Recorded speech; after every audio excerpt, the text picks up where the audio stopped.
Hello guys.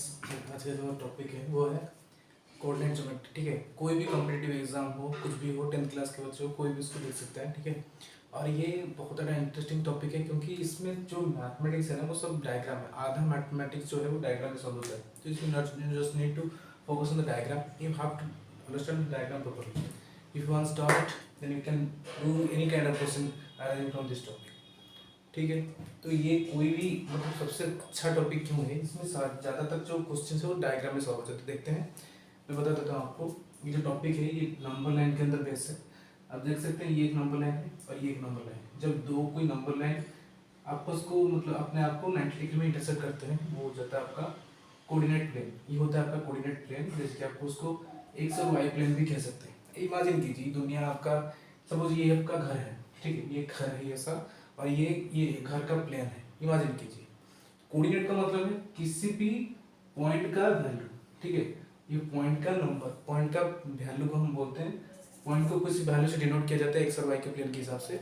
इसी plan position के value को बोलते हैं कोऑर्डिनेट पॉइंट्स। ठीक है, इमेजिन कीजिए दुनिया का एक कोऑर्डिनेट प्लेन है। ठीक है, और जैसे कि दुनिया एक कोऑर्डिनेट प्लेन हुआ तो कोई भी पॉइंट का पोजीशन हो सकता है। ठीक है, ये प्लेन के हिसाब से काम करता है। जैसे कि आपको मैं बता देता हूँ, कोई भी एक पॉइंट का मतलब पॉइंट के कोऑर्डिनेट को हम ऐसे लिखते हैं एक्स कमा वाई। तो मतलब पहला जो कोफिशिएंट होता है ये होता है एक्स के लिए, और दूसरा जो होता है वाई के लिए डिनोट किया जाता है। समझ में आया आपको? हमेशा ये याद रखना, पहला वाला जो होता है वो एक्स के लिए होता है, दूसरा वाला जो होता है वाई के लिए होता है। ठीक है, अब देखते हैं इसको लिखते कैसे हैं और इसको सॉल्व कैसे करते हैं। आपको दिखाई दे रहा होगा ये एक्सिस है और ये एक्सिस है। ये वाई एक्सिस है, तो ये वाई पॉजिटिव से लेकर वाई नेगेटिव तक। आपको बताया नंबर लाइन में ऐसा ही होता है। जैसे ये और एक एक्सिस है वो एक्स एक्सिस है, तो ये एक्स नेगेटिव से लेकर एक्स पॉजिटिव से लेकर एक नेगेटिव तक। तो आपको दिखाई दे रहा होगा यहाँ पे ये जो पॉइंट है, यहाँ पे इसको ओरिजिन बोलते हैं। क्या बोलते हैं? ओरिजिन। ये जो पॉइंट है एक्स का भी जीरो है, एक्स का भी जीरो है और वाई का भी जीरो है। तो ये पॉइंट अगर उसको कोऑर्डिनेट के साथ लिखेंगे इस तरह से, तो x का भी जीरो होगा ये, और y का भी जीरो होगा। तो इस पॉइंट को ओरिजिन बोलते हैं। क्या बोलते हैं? ओरिजिन। ठीक है, ये आपको ध्यान में रखना है। इसको क्या बोलते हैं? ओरिजिन। पहले इस डायग्राम को समझ लो, आप सब कुछ आ जाएगा। बहुत इजी टॉपिक है और इंटरेस्टिंग टॉपिक भी है। ठीक है, देखिए अगर ये ओरिजिन वहाँ जीरो जीरो हो गया, ठीक है, x coordinate zero, y coordinate zero, तो ये हो गया आपका ओरिजिन। तो आप देख सकते हैं यहाँ पे ये एक प्लेन आता है, ये एक प्लेन आता है, ये एक प्लेन आता है और ये एक प्लेन आता है। इतना ही है बस। और ये लाइन के ऊपर रहता है, उसके बारे में समझेंगे कि ये यहाँ पे पॉइंट लो ना तो क्या मतलब पॉसिबिलिटी क्या है। ठीक है, देखते हैं यहाँ पे। तो तो ये एक्स एक्सिस है आपका, आपको दिखाई दे रहा है यहाँ से यहाँ तक क्या है? पॉजिटिव है। ठीक है, और यहाँ से यहाँ तक क्या है?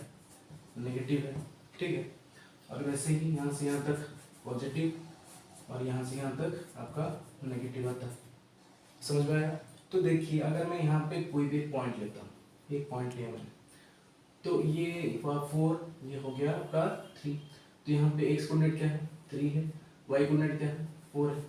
ठीक है, इसी तरह से यहाँ पे आप जो कोई भी पॉइंट लेंगे, जो कोई भी पॉइंट लेंगे, हमेशा वैल्यू क्या आ जाएगा? एक्स भी वाई भी, एक्स भी यहाँ पॉजिटिव है, वाई भी यहाँ पॉजिटिव है।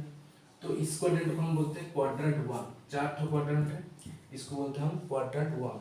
और इसी क्वाड्रेंट वैल्यू में, क्वाड्रेंट 1 में possible of x value, possible of coordinates, possible value of coordinates आएगा आपका एक्स वाई क्या आ जाएगा?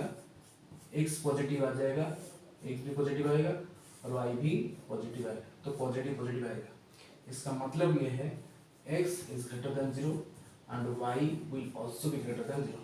कंडीशन ये रहेगा एक्स कोऑर्डिनेट 1 के लिए। दिखाई दे रहा है आपको? हमेशा पॉजिटिव पॉजिटिव आएगा, ज़्यादा तो आएगा नहीं, क्योंकि दिखाई दे रहा है आपको, जो दिख रहा है वही लिख रहे हैं हम। ये पॉजिटिव है, ये पॉजिटिव, तो एक्स एक्स पॉजिटिव हुआ, एक्स वाई पॉजिटिव हुआ, एक्स पॉजिटिव वाई भी पॉजिटिव। अगर पॉजिटिव कोई नंबर पॉजिटिव होता है, रियल नंबर, तो उसका वैल्यू क्या आता है? 0 से ज़्यादा आता है, तो ग्रेटर देन 0, ग्रेटर देन 0। ठीक है, आप देखते हैं दूसरा क्वाड्रेंट, क्वाड्रेंट 2 में देखिए यहाँ पे ये वाई पॉजिटिव है, एक्स नेगेटिव है, वाई पॉजिटिव है, एक्स नेगेटिव है। तो एक्स का पॉसिबल वैल्यू क्या आ जाएगा? नेगेटिव। पहले तो एक्स ही लिखा जाता है क्योंकि हम कोऑर्डिनेट ऐसे लिखते हैं एक्स कमा वाई। तो एक्स आपका नेगेटिव आएगा और वाई आपका पॉजिटिव आएगा। तो यहाँ पे कंडीशन क्या होगा? एक्स अगर नेगेटिव है तो कहाँ से किससे लेस होगा? 0 से लेस होगा, लेस देन 0। और वाई क्या होगा? ना वाई ग्रेटर देन 0 होगा। ये होगा आपका कंडीशन किसके लिए? क्वाड्रेंट 2 के लिए। ठीक है, अब देखते हैं क्वाड्रेंट 3, इसको हमें दिखाई दे रहा है एक्स वाई भी नेगेटिव है और एक्स भी नेगेटिव है, तो दोनों ही नेगेटिव होगा, तो एक्स नेगेटिव वाई भी नेगेटिव। समझ में आया? तो इसका मतलब क्या है, एक्स भी लेस देन 0 और वाई भी लेस देन 0, ये हो जाएगा आपका कंडीशन किसके लिए ना, क्वाड्रेंट 3 के लिए। ठीक है, अब देखते हैं क्वाड्रेंट 4, इसमें भी आप बता सकते हैं इजीली, क्योंकि ये कौन सा एक्सिस है, ये एक्स का पॉजिटिव एक्सिस है, ये वाई का नेगेटिव एक्सिस है, तो एक्स ऑब्वियस सी बात है एक्स पॉजिटिव आएगा और वाई नेगेटिव आएगा। समझ में आया? एक्स पॉजिटिव आएगा वाई नेगेटिव, तो इसलिए इसके हिसाब से क्या होगा, एक्स इज ग्रेटर देन 0 और वाई इज लेस देन 0, ये अगला कंडीशन आपका क्वाड्रेंट 3 का। क्लियर? अब और एक चीज कवर कीजिए, तो 4 तो कवर हो गया डिस्टेंस आपका, 4 कवर हो गया आपका एक हिसाब से, ये क्वाड्रेंट 1, क्वाड्रेंट 2, क्वाड्रेंट 3, क्वाड्रेंट 4। और कहाँ से कोऑर्डिनेट आ सकता है, ध्यान से देखिए, ये एक्सिस भी तो है और ये एक्सिस भी तो है, कहीं पे भी पॉइंट आ सकता है।